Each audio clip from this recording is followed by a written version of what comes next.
Hello there. Can you all hear me?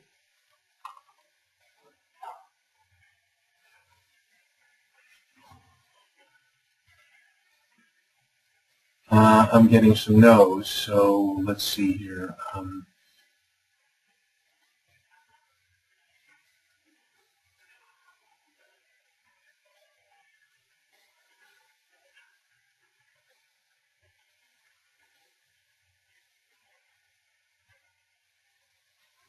Can you hear me now? Are you able to hear me?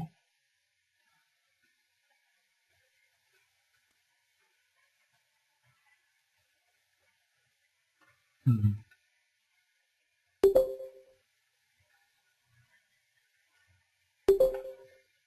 No, the answer is no. So we got to figure out how we get this all work here. Um,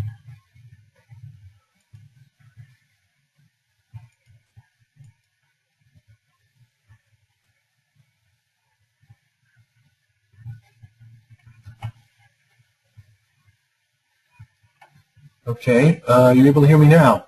Show of hands. Anybody?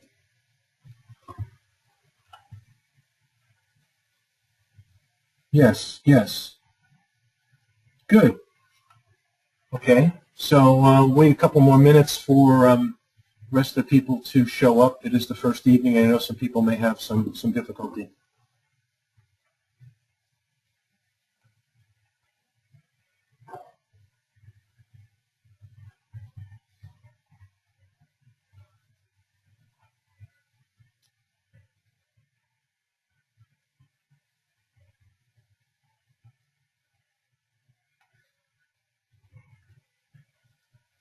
Okay, well, we'll get started right now.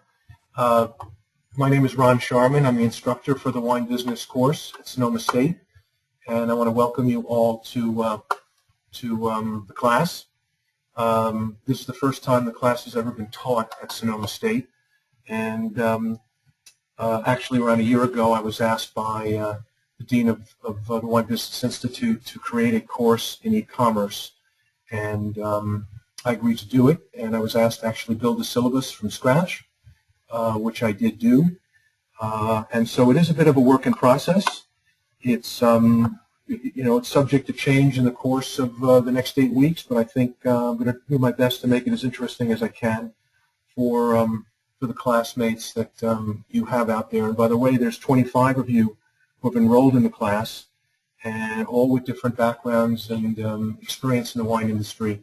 So I'll try to cover topics that are relevant to all of you.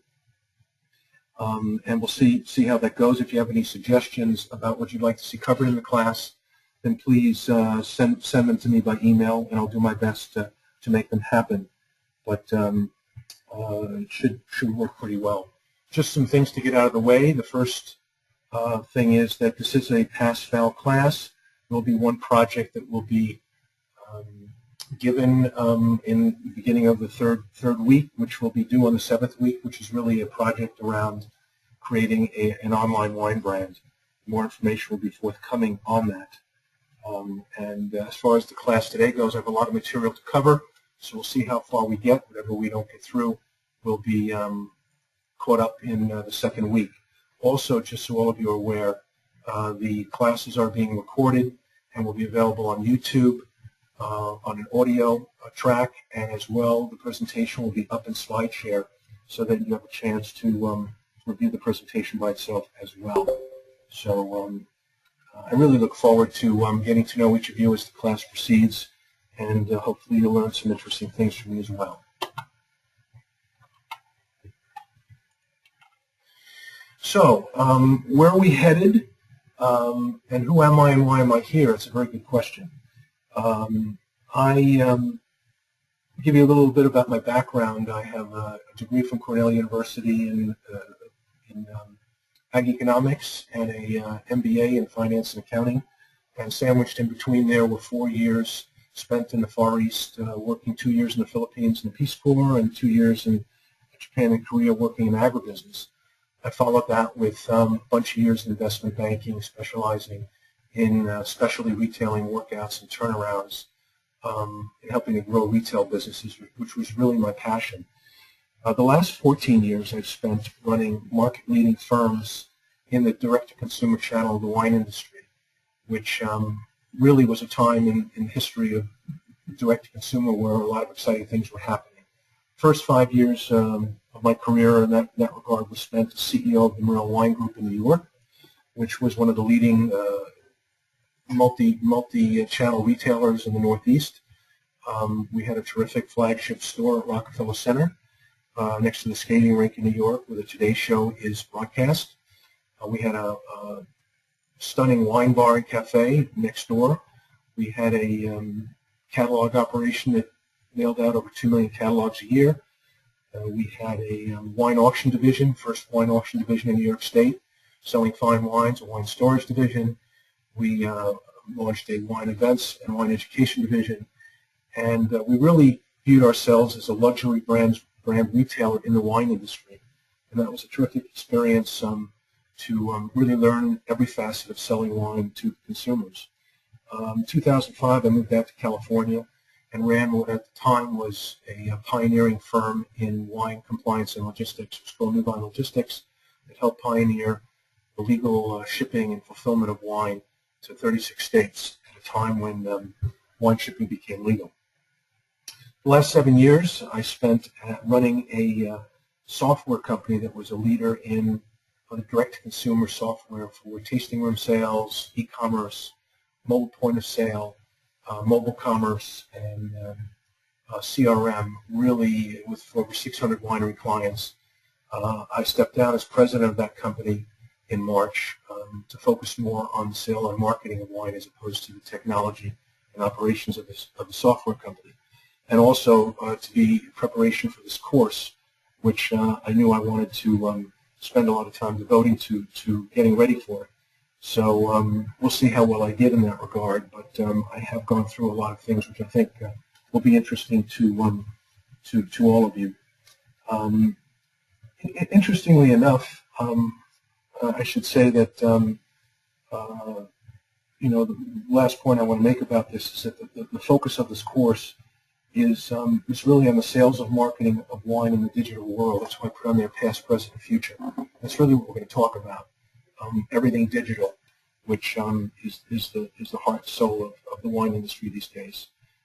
The other thing I should mention is why I'm here is because I really enjoy working with and mentoring younger wine industry professionals who have a great career ahead of themselves, and my knowledge and experience and perspectives may help them form some ideas on where they want to go in this industry going forward. So, wine e-commerce versus wine commerce, and I'm sure if any of you that looked at these presentations before which I sent out in advance of the class, asked the question, why is that on there? When I was asked by the dean a year ago to put this course together, I took it at face value, wine e-commerce. But the reality is it's been such an incredible transformation of the space of retailing and e-tailing, everything e. The reality is that the e really doesn't make a whole lot of sense anymore. It is a sort of a term we use, but in fact, with everything moving to the cloud, it's become very cloudy. In fact, unclear as to what the e really means. And so let me give you an example of a situation. You are sitting at home watching TV, and you're watching Anthony Bourdain do a tour of Tokyo, and he's in a beautiful wine bar, and he's talking about how wonderful this crispy Domaine Chandon sparkling wine is. And you look at that and you say, that sounds really good. And in fact, I have a Wine Spectator magazine right next to me on this coffee table.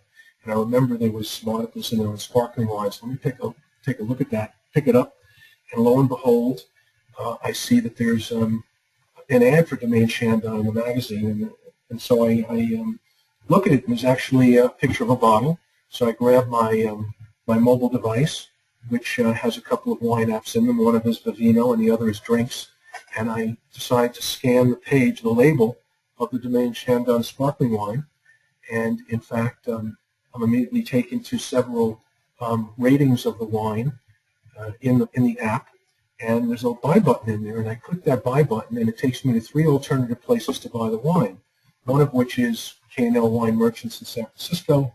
The other is winebid.com, which is a wine auction site where you're able to buy wine. In this case, they had some beautiful sparkling wine magnums, which I weren't really interested in. And the third was Domaine Chandon had its own website. And I much prefer to buy wine directly from the Domaine Chandon winery, so I clicked the button, and it took me to the shopping cart, to the website for Domaine Chandon, where as I was going to buy the wine that I saw in the magazine, I saw there also was an opportunity to join a wine club. So I figured, you know what, I'd really love to join a wine club. So I clicked on the wine club tab, entered in all my account information, set myself up to buy a wine club membership. I wanted to get my first shipment, and I decided, and the option was for me to have it shipped to me or have it picked up at the winery. So I figured, this is a really good opportunity. Let me go up to the winery in Yountville, and I'll pick up my first shipment. So I get in my car, I drive up to the winery, walk into the tasting room, and there's a sign that says, if you text Bubbles 304, you'll get a coupon sent to you that allows you to buy an additional case of wine at a 35% discount. So I go into my mobile phone, I send a text message, within 10 seconds I get a coupon back on my mobile phone. I then proceed to the tasting room counter, and I talk to the sales associate, and I introduce myself, and she says, can I have your driver's license? I give her my driver's license. She swipes it in the point-of-sale system, which is a installed software platform on the register. All my account information comes up. She then says, well, would you like to take your wine club shipment now? I said I would, and I'd also like to buy a case of this wine. She scans the coupon on my mobile phone, brings everything into one transaction, give her the credit card. She ships the case of wine to my house, and I pick up the wine club shipment and take it home. So that is a transaction. It could be E, it could be C, and it really is a C. I call it customer anywhere transaction. It's really not an e-commerce transaction. It's a transaction that crossed multiple platforms, multiple touch points for me being at home in my car and at the winery, and really was something that is where the future is today, which is customer anywhere transaction. There's a more technical term that people use, which is distributed commerce, where the transaction is actually distributed among many touch points, and whenever the customer makes a decision to buy product, that's where the transaction takes place on a distributed basis. One of the reading lists that I did send out or post in Moodle has something very interesting which I want to read, and there's a great article in there by what I call a futurist, a gentleman named Dale Traxler, who writes a lot about the future of retailing and where it's going. And what he says in his article, and it's about commerce versus e-commerce, he says it's time to get rid of the E in e-commerce. Most businesses participate in e-commerce in some fashion. There is now no difference between e-commerce and commerce. You engage your customers in many different channels, your own e-commerce site, bricks and mortar, online marketplaces. Regardless, you and virtually every other B2C and B2B company are selling goods to consumers across these channels. And that's really the essence of it. It's not really how whether it's a C or a D or a B. And so what I discussed with Sonoma State, and they agree with it, the next year when course is taught will be a wine commerce course. It won't be an e-commerce course.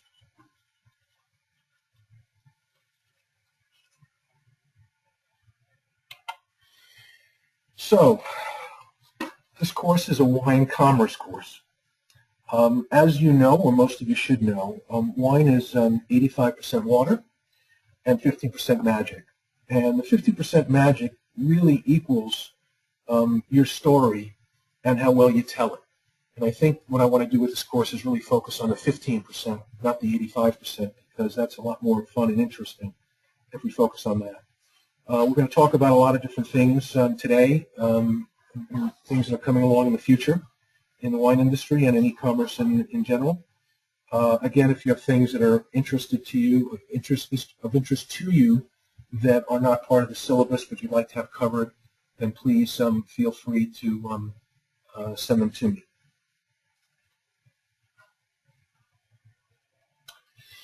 Um, as we go into the next part of the course, I'm going to pose a question to you that comes about from the fact that for the last 20 years I've traveled around the world, 4 continents, and maybe a dozen countries, visiting wineries in all these different countries.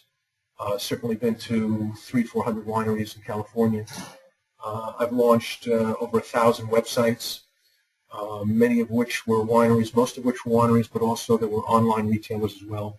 And I'd say I've seen hundreds of business plans about how to sell wine online from people that wanted to get started in the business, and most of which ended up flaming out.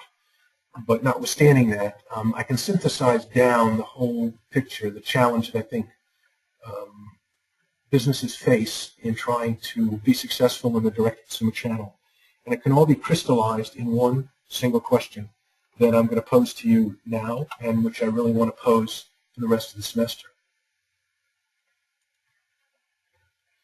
And that question is, how do we sell a 3-dimensional story in a 2-dimensional world?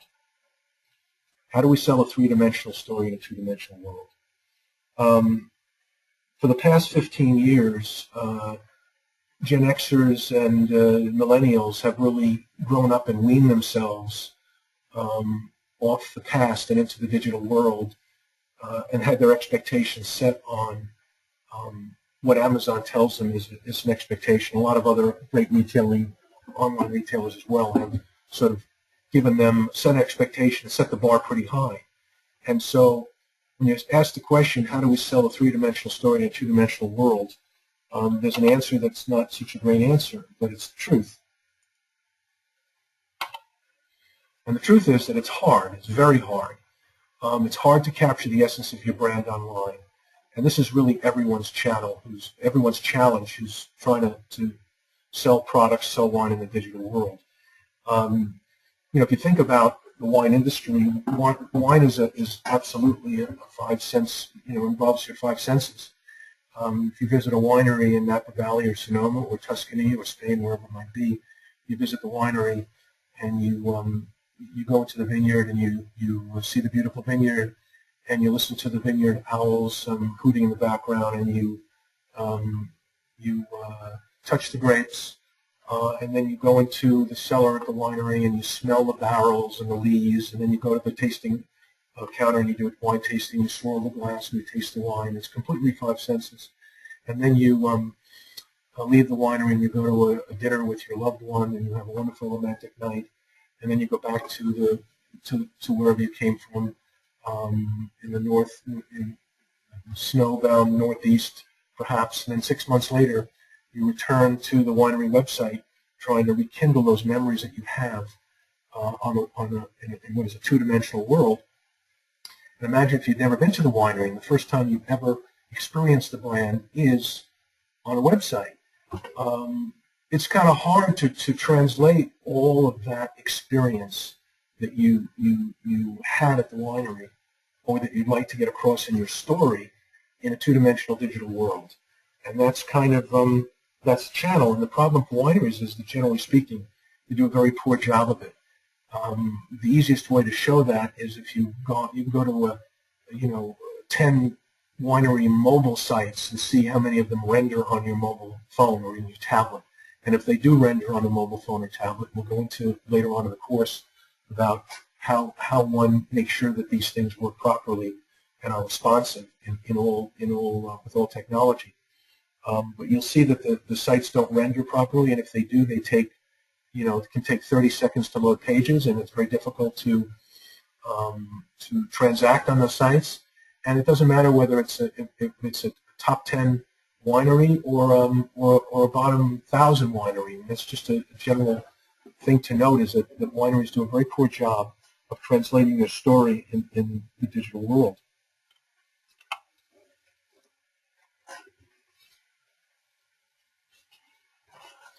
So, growth stats. We talk about some stats. Obviously, the consumer direct channel of the wine industry is the fastest growing and most profitable channel. Perhaps if you the way some people do it with the cost of how they run their tasting rooms. And if you build that into the cost of what the consumer direct channel, it's not quite as profitable as it would otherwise be. But when done well, it's definitely 100 cents on the dollar, less the cost of credit card processing and marketing expenses and discounts versus 50 cents on the dollar selling it through the traditional channel. So the question is, of course, do you have all the tools necessary to be successful and ride this wave of the DTC, which is the most profitable channel? And my thoughts on that are as follows, and there's three main thoughts that I want to share. One is that software is really a toolkit for enabling you to run your business and communicate with your customers, your brand advocates, your prospective customers, and other interested parties. Secondly, not all tools are created equal. And thirdly, people who get it are just as important as the tools. And this is kind of the problem in the wine industry. Wineries and wine retailers will very often spend money on the latest and greatest tools, but won't have the people that are capable of using the information they get out of the tools and executing a marketing plan, particularly across all digital channels. On the other hand, more likely, they will spend a fortune on shrubbery and not want to spend any money on technology or on marketing, and they'll have people that are doing multiple jobs at the winery. They may be running wine clubs, and they may be asked to do telemarketing, and they may be asked to do send out emails and things like that, but they don't necessarily have the skill sets to do it in an effective way. And so having the tools is very important, and we'll talk a bit more about that in the coming weeks. But it's also more important to make sure that you have the right people in place to execute the strategies that are really all about this customer anywhere future of the wine business. Growth stats, there's everywhere you go, there's stats talking about how consistent the growth is in the wine industry. Reality is that there's been 21 consecutive years of growth and volume in the industry. The U.S. is now the leading wine consuming nation in the world. DTC shipments hit $1.5 billion, and if you add to it the direct to consumer that happens in the tasting room, it happens in other parts of the DTC world, it's approximately 10% of total wine sales. And I should add that it's actually, that understates things, because there's still a lot of illegal shipping that is going on, where people ship to states they're not supposed to ship to, which doesn't show up in statistics, and particularly retailers, which are not allowed legally to ship to most states, continue to ship to customers that they've done business with. I can just give you one anecdote. When I used to be CEO of the Morel Wine Group in New York, and we had a warehouse on 11th Avenue, and we had two stairwells. One was for Morel & Company, which was for in-state New York State shipments, and the other stairwell was for Vintage Wine Warehouse, which was shipments out of state. And the drivers from UPS and FedEx would come up the stairwells, they get to the top of the stairwell, and it would be the same loading dock on the platform in the warehouse with two pallets, one pallet for in-state, one pallet for out-of-state. None of the data on that gets captured in any of these DTC shipments. And you've got some pretty large retailers in New York, New Jersey, Chicago, San Francisco that do substantial business online. So it is a big growing segment of the industry, and will continue to be so.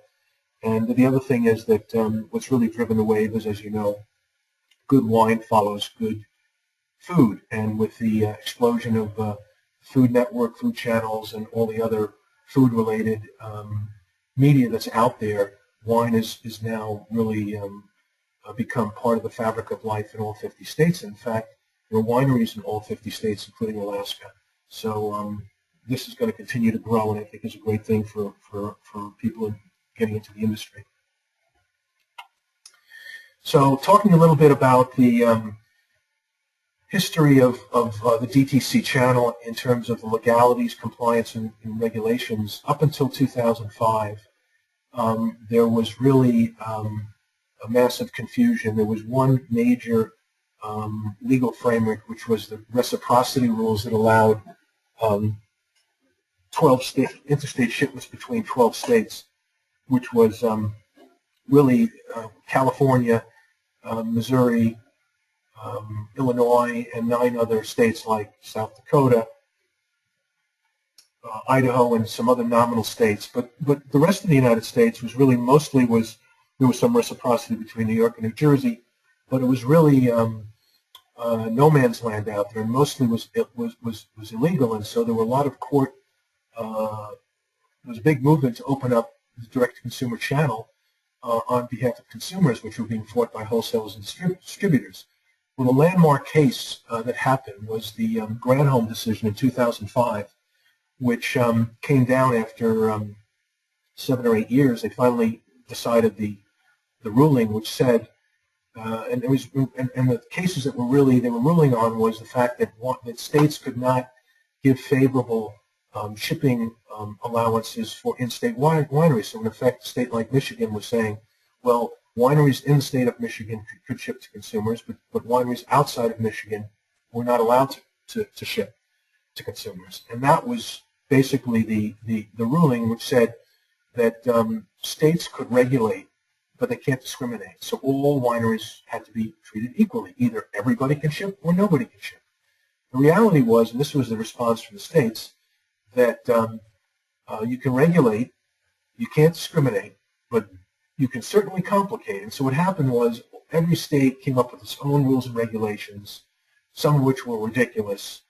Some big states where the liquor lobby was significant, like New Jersey, basically shut down all shipping until last year. They passed a law for the first time after 8 years after this ruling. So now it is legal to ship to New Jersey.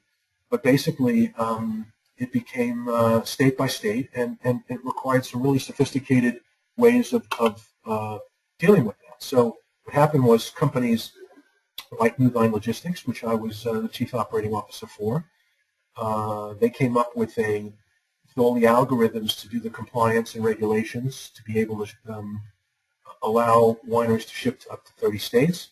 And then a company at the same time, which is now the dominant one in the industry, Ship Compliant, which is having their annual conference actually tomorrow in Napa, has about 75–80% of the market now for doing monthly filings for wineries. It facilitated the ability for wineries to ship to basically up to over 90% of where wine consumption is in the United States. And obviously, it's one of the other things that it did was it sort of got rid of the mindset among the wholesalers and just distributors that it was a zero-sum game. I like to call it the zero-sum game fallacy that says that if a winery sells a bottle of wine, that's one less sale that a retailer or a restaurant will have. Since 90% of all wine historically has been bought the same day, bought in it one day for consumption that night or the next day, it's kind of a fallacy to say that that my sale is your loss. And that kind of has been proven. It was actually first proven by Ralph Lauren with his opening up outlet center stores and stores, boutiques down the block from department stores, which multiplied fourfold or fivefold the retailing that everybody did in his brand. The same thing's happened in wine, expanding brand awareness.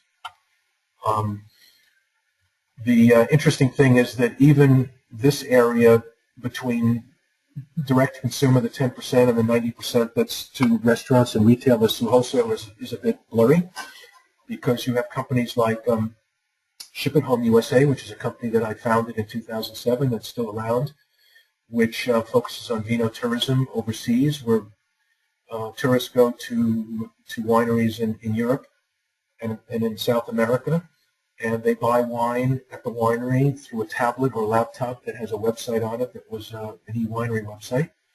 And that wine is already sitting in warehouses in California or at the warehouse of the distributors, who then fulfill the orders to the Napa fulfillment center from their own warehouses. So it's actually bought from the winery overseas, and it's just-in-time inventory shipped from the wholesaler who still gets the sale. It goes to the fulfillment center, it ships it out to the consumer.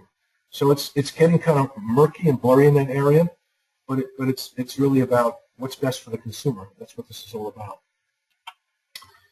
This is all from the Wine Institute data, which I encourage you to go to the Wine Institute website to learn more about the legalities of shipping wine and sort of the evolution of direct-to-consumer shipping from the standpoint of compliance. If you go there, you'll see that it says really 42 states out of 50, but the reality is that 3 of those states, Delaware, Oklahoma, and South Dakota, allow you to ship if you visit the winery and you buy the wine at the winery and you show them your driver's license. They're allowed to ship a certain amount of wine to your home address. So it is a direct consumer, but once you come home, they can't ship additional wine to you. So basically, you can get to 45 states out of 50. Even Pennsylvania, there's some provisions where if the wine is not for distribution in the state, you can ship wine to a consumer, but they have to pick it up at the Pennsylvania retail store in that state.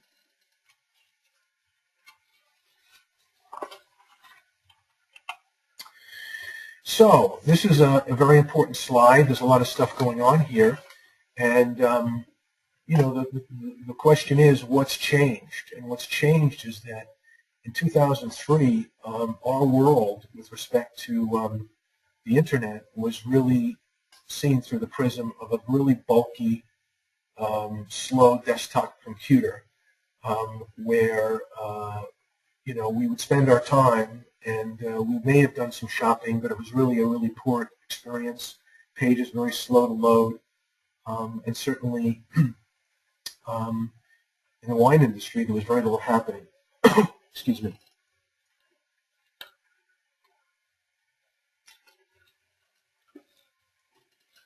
Just shortly after the Granholm decision in 2005, when the shipping laws opened up, was around the same time that there was an explosion in smart technology.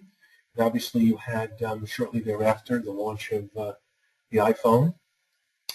After that, you had the launch of tablets, which allowed mobile shopping to happen.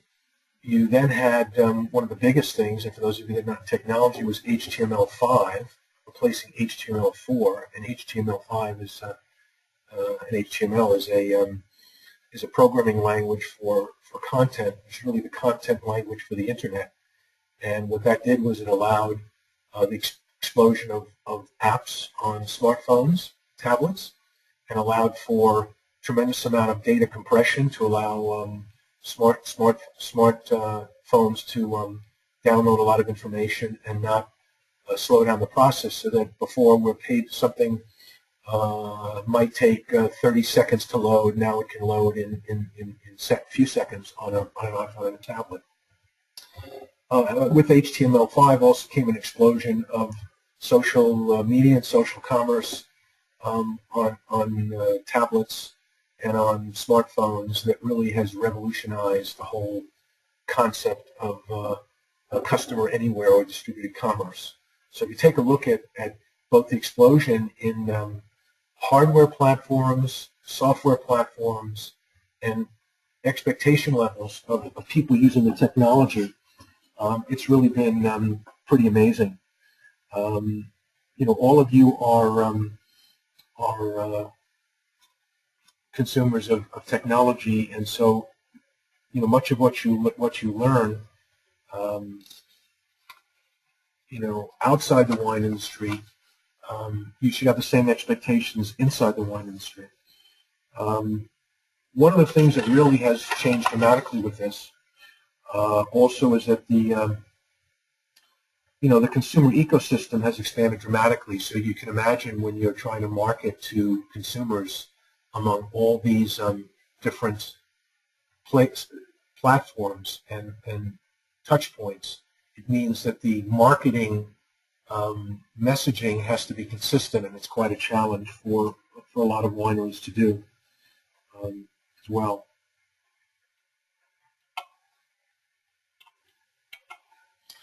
So this tells an interesting story here, and that is that obviously you can see how e-commerce has grown exponentially through the last 10 years.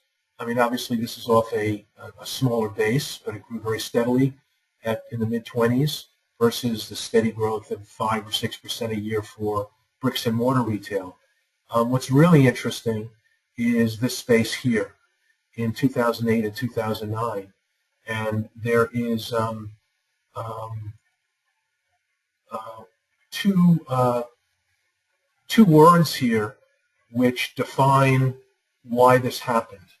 And I could probably, if we had more time, I would send out a polling and say, can anybody tell me what those two words, but I'm burning through the clock here, and so I'll tell you what the two words are. Those words are Lehman Brothers. In September 2008, Lehman Brothers went bankrupt, and the consumer stopped buying. And that was pretty much evident, not just in online, which was growing exponentially, but across the board.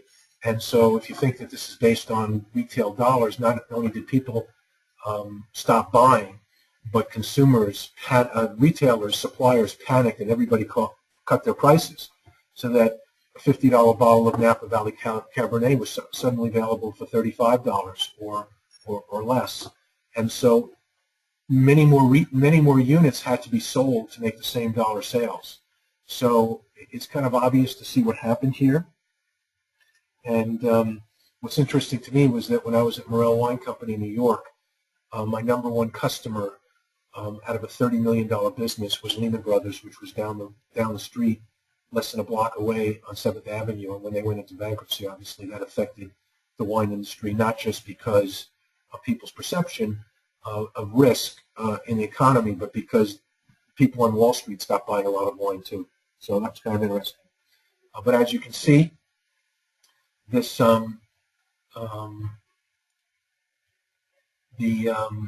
growth did continue to ramp up again, and during this period of time, obviously, you had the explosion of the onset of flash websites like Lot 18, and Wine-Till sold out, and you had Groupon and others getting in there, and so there was really an explosion. Now this is overall e-commerce, not wine e-commerce, but wine e-commerce, even though it lags, it parallels the growth in general e-commerce.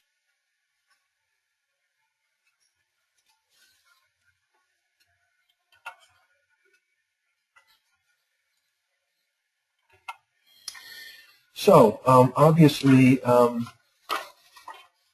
of you, as I said earlier, all of you are customers, consumers as well, and you know that we all spend more time sitting in our stressless chairs or on our couches and moving across platforms. You know, whether we're searching for things or we're buying things. One of the things about this chart is to understand that the customer journey is nonlinear.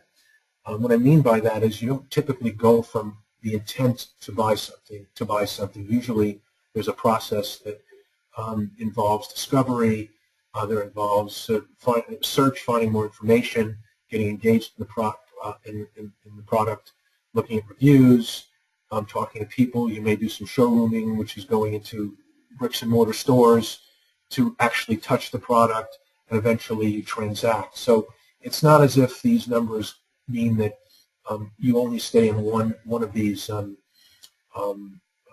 segments, but it does show that there is an increasing movement into you know, off the desktop and off the laptop and to the smartphone and tablet. It's just you know, quite obvious. Just like people have abandoned their landlines at home and just stayed with cell phones, they're abandoning their laptops and they're abandoning their desktops certainly, and moving to other platforms to do the business.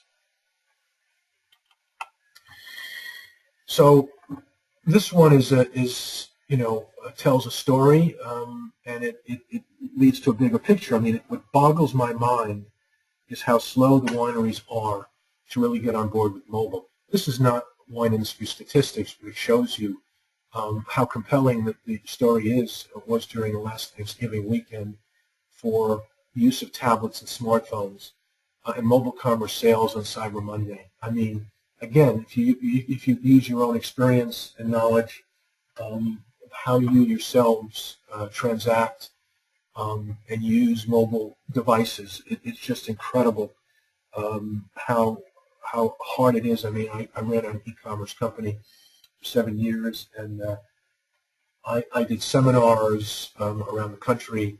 I talked to our key clients. I did webinars online talking about mobile, and you get big brands, people like Foster's that has Behringer and Chateau St. Jean, or Diageo that has Provenance and Acacia, or Constellation, or Gallo, Kendall Jackson. There's all my clients. I'd say, guys, you have to get mobile.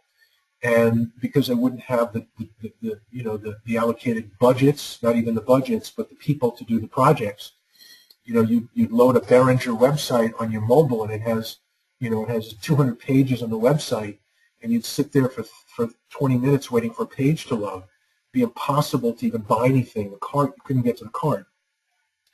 So even when they would actually commit to do mobile, they weren't very good at it, because they'd say, okay, I'll do a mobile site.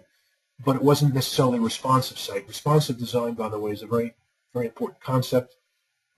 Basically, what responsive design means is that your website recognizes the browser of the device that is coming to the site, and so the site renders differently so that it shrinks and expands to fit on a tablet, to fit on a mobile phone, to fit on a laptop, which all sounds really great. But obviously, a website with 50 pages and lots of content, lots of photos, lots of videos, doesn't necessarily mean that you want to have all of that on a mobile site. So very often, even big retailers like Target and Amazon have had problems with this, where you go to the website, you go to the mobile site, and it's actually responsive, but it takes, instead of 3 seconds to load a page, it may take 30 seconds to load a page, which is really defeats the whole purpose. Other thing is, it's not just the mobile device, but also the emails. People will come up and they'll create a very nice mobile site, and then they'll send out emails that are not mobile optimized. So people, obviously, we all read emails. Most of our emails get read these days on a mobile device. So imagine you get an email, and you try to read it on your mobile phone, and you can't. The buttons are the wrong size, the links are the wrong size. The photos don't render. I mean, it's a mess. And there was even an interesting article, which I will add to the reading list, going back to December, how November, December, how Amazon really blew it with a massive email campaign, and they didn't optimize it for mobile, and it was a big failure. So it's not just the wine industry; it's everybody kind of has to get the point across on this particular topic.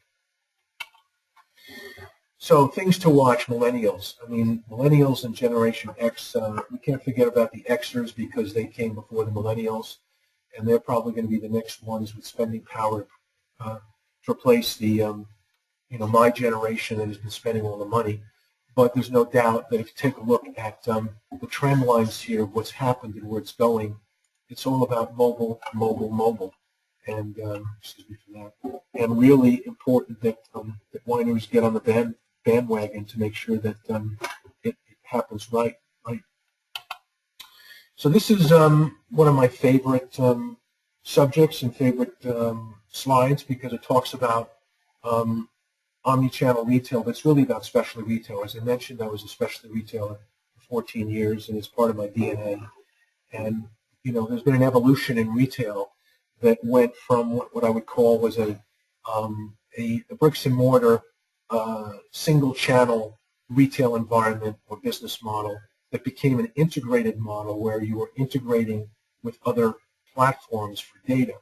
But really, it was still in one channel. Then it moved to a multi-channel environment, which really what I was at Morel, because Morel had all these different channels, but they didn't speak to one another necessarily. The data was not in one system, and the customer experience was not similar.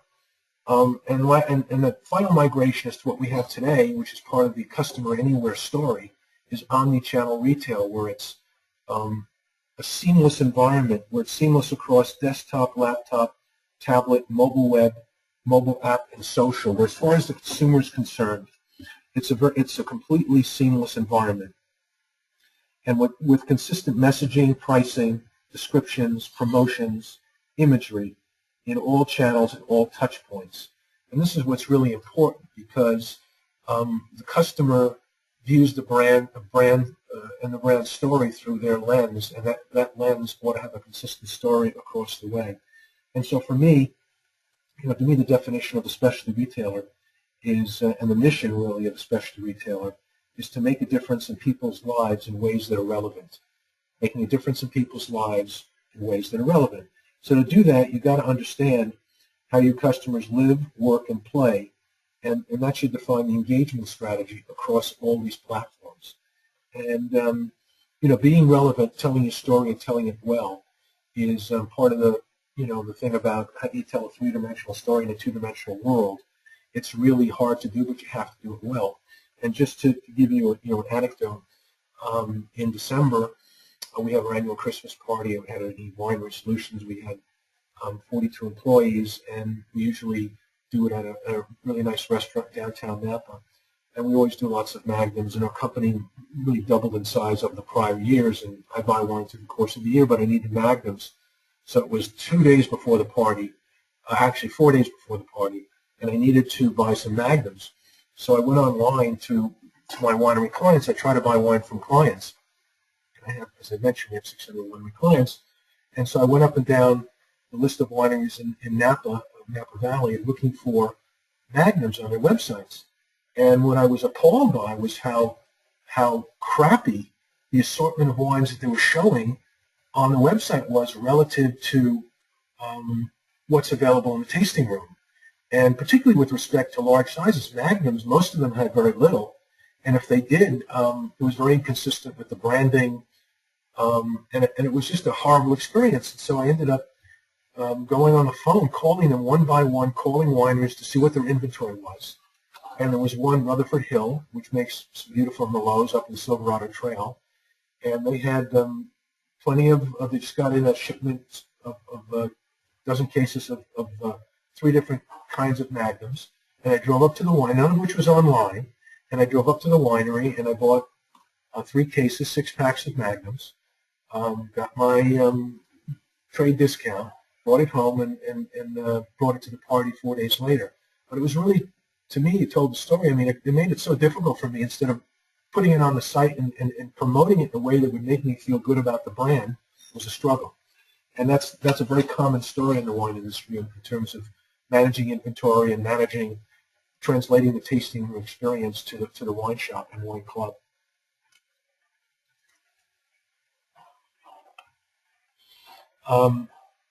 This is sort of the life cycle of the customer progression. I'm going to skip through this slide because I'm really going to spend time on this next week in the second class, which really focuses on getting into the whole concept of deal, and I want to make sure that we have time to go through the other topics today. But basically, this is how you manage the life cycle of turning a prospective client into a customer and turning the customer into an annuity. You're making it a seamless environment, I should say, system for customers, no matter what the channel is. So let's talk a little bit about the winery e-commerce ecosystem. This really is, if you take a look at the history, as I mentioned, past, present, future, historically, the wine, the ways that people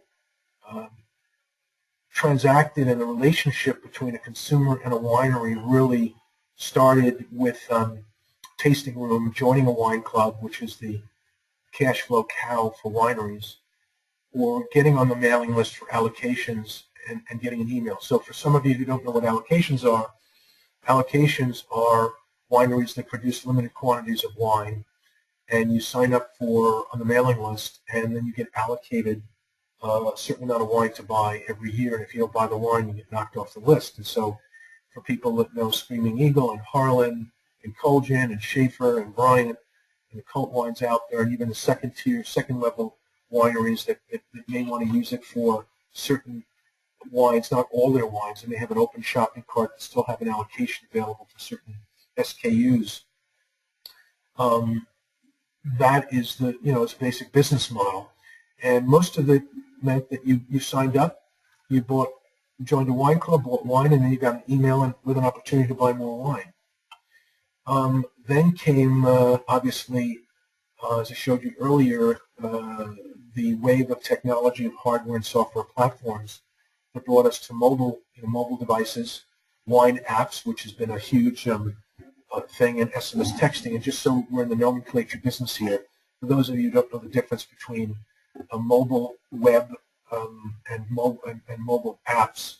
So an app is something that you download off the internet, and you're working in the local environment of your tablet or your phone, which means that every different device you have the app has to be built for that particular device and version of that particular device. And whether it's an Android or a iPhone or BlackBerry, whatever. A mobile web application is really you're just accessing a website on a mobile device, and it's been made responsive, but you're actually interacting directly with the website in the cloud, so it's a little bit different. Then there's SMS texting, where you can get text messages, and there's more compliance related to that, but it's becoming mobile marketing with texting is becoming a bigger issue outside the wine industry, and certainly within the wine industry. Things like if you get a wine club shipment, when the wine has left the warehouse, you get a text message if you've opted in. It tells you the wine is on the truck, so if you're not going to be home, you can contact the winery. So that's a growing thing. Then, of course, point of sale, both from the standpoint of how wineries, instead of spending $40,000 on a traditional point of sale system, they'll use iPads or Surface tablets, and they'll run everything in the cloud as a mobile point of sale system. That's mobile POS. And kiosk. When I say kiosk, again, it's a tablet. You've seen it if you go into a winery, or you may see it in a Best Buy, where it's basically a limited. You can't surf the tablet, but it's there to give you information, ratings on products, ratings on wines, ability to join a wine club, the ability to sign up for an email list or newsletter, the ability to sign up for events. But it's a CRM product and approach, which, as opposed to the old kind of kiosk, which was a freestanding piece of furniture that people rarely used. Then, of course, you have latest and greatest in social commerce, Facebook, Pinterest, and Twitter, and crowdsourcing. I mean, there's companies out there like Naked Wine that have built huge wine businesses off of crowdsourcing, where their consumers, their investors, basically buy forward and buy their wine in advance and vote on wine producers, and then get 40, 30, 40% off the price of the wine when it's produced, as opposed to people who come to the site later. So it allows the wineries to fund themselves in advance and have a better sense of how inventory will be turning. And that's kind of a new concept outside the wine industry, but it's also inside the wine industry. Obviously, social media is playing an increasing role. I included in the reading list an interesting interview with Matt Wood, who's the state director at Domaine Chandon, and how Pinterest has really hugely impacted his business. And it works for them because of the sparkling wine is really almost like a cocktail. And it's a high level of interest, sparkling for women consumers, and he's getting really significant traffic to the winery and to the website through Pinterest, which is obviously more heavily skewed towards females than towards males. And so I encourage you to read that article. And also, the other articles that are in there are really, there's some things in there on the wine industry, but a lot of it's about what's happening outside the wine industry, which is bleeding into the wine industry. And so I'll be adding some of those current materials for you to read as the class proceeds, and adding more of the wine materials as well over time. But I think that it's the wine industry is a slow adapter, and so it wouldn't make sense just to give you stuff on the wine industry that's outdated. I do recommend that you read the Silicon Valley Bank wine industry surveys, which are very comprehensive, and the information from their blogs. Rob McMillan is one of the best bloggers out there in the wine industry, so I have included some of that. But I think that what's really relevant is what's happening in the space outside the wine industry. The last piece of this is Commerce Anywhere. We talked about pop-up stores and virtual commerce. Facebook just bought a company called Obelisk, which is really kind of interesting. People put on basically 3D headsets and goggles that allow them to experience something like a fashion week walk and buy products through an environment, acting as if they're almost like they're in a video game.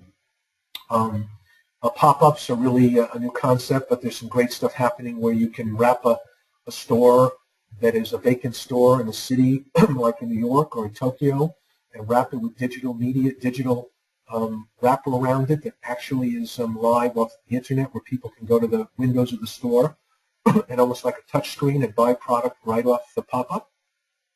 It's a great a description of something like that in the book by Doug Stevens, which is The Retail Revival. It talks about a big food retailer in Seoul, Korea, that was having trouble getting more market share, and so they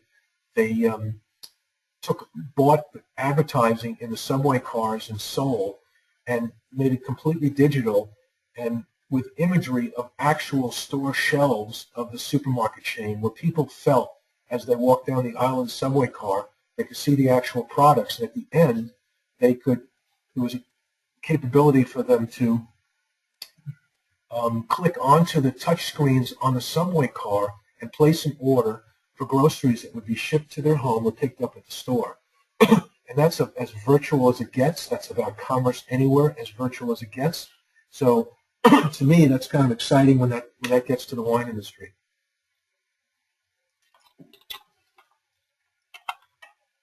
Now, one of the last slides here, how is wine sold? And this is kind of interesting to see how many ways can you skin a cat, how many layers, peels of an onion are there. The standpoint of retailers is 8,000 wineries in North America, 500 of which are in Canada and growing, thousands of wine brands out there, many of which are 1720s, for those of you who don't know what that is. That's a warehouse internet retailer license, the 17 and the 20. It allows people to sell on the internet and sell basically from their warehouse. And that's how many brands operate in California, where they don't have a tasting room and they can only sell at special events and off their website. They can't do otherwise live tastings. Also, internet retailer, people like wine.com, which are just basically internet retailers, or K&L Merchants or Sherry Lehman in New York, that are bricks and mortar retailers that also sell online. Thirdly, you have discount internet retailers that are Wine Access, which are basically been around for 15 years, a very successful business. It does probably $100 million online selling wine at a discount. Then you've got people like Vintners Alliance, that is a marketplace where you go to find boutique wines that really, it's a winery direct model. It's legal, where you actually place the order, but it goes to the winery shopping cart, and you're able to get wines from the winery. You can't mix wines from different wineries just yet, but it is a marketplace concept. Similarly, what Amazon is doing with the Amazon store, when you go to the Amazon marketplace, you're placing an order that actually goes to the winery shopping cart. Then there are community member sites that have been around for probably 20 years. Wine Commune is one of them, where you can buy wine from other members of the community. That was even before there was social media and social commerce. There was Wine Commune. Then you've got the flash sale, daily deal sites like Wines Till Sold Out, Lot 18, End of Bin, and so on and so forth. I mean, there's plenty of them where it gives you one wine a day till the wines are gone. You've got affiliate marketing sites like Bottle Notes, which was one of the first social media sites in the wine industry. Used to sell wine online. Couldn't. Actually, they were customer of New Vine Logistics, but it proved impossible. So now they work with Sherry Lehman in New York, and all the wine they sell comes through an affiliate. It's really about a content site. Winebid.com is a wine auction site, which has been around for a while, which is one of the first online wine auctions where you can bid on wines that are owned by collectors. And then there's a wine direct-to-trade site called winetradedirect.com, which is a site that allows restaurants and retailers to buy directly from wineries. So these are some of the business models out there. There's probably more out there. But I encourage you to visit these sites to get a flavor for the A, the experience, and B, the business model, how they operate. I will be bringing to you some interesting wine industry examples within all of these, but I wanted to get you started with, because some of you probably think that there's only a few ways that wine is sold, and believe me, there are dozens and dozens, and sometimes it's the same pig with lipstick on it, as they say, but it does some more effective than others. So I think you should find it interesting. Obviously, we're about to run out of time, but I just want to let you know if you have any questions, you can either type it in the screen when we have the classes, or email me, and I'll get back to you. And I certainly welcome any suggestions or comments about things you'd like to cover. I know you guys have a breadth of experience, and not all of you have a lot of experience in the wine industry. And because I'm from New York, I talk very fast, and so an hour goes by, and I kind of cover a lot of material. But you also have the option to go back and review the presentation on YouTube later tonight. I'll post it, and then you can also send me some questions if you have. Lastly, just to think about, I don't want to leave the class in terms of next week. Here's the thoughts for the day. Using your website to tell your story. Every business is about telling your story. And when telling your story, remember that strong branding is a key thing. Rich content that is relevant is really important. You need to use the tools built into your website to improve your search engine optimization, which is something we'll talk about more later on. And everything's about gathering data and marketing smart against that data. Lastly, mobile. It's all about that. So that was a great fast hour. I really enjoyed it. I'm sure I made some mistakes along the way, but I'm just getting used to using the system and learning to use Moodle as well. And I look forward to seeing you next week. So thank you for the hour, and we'll talk again soon.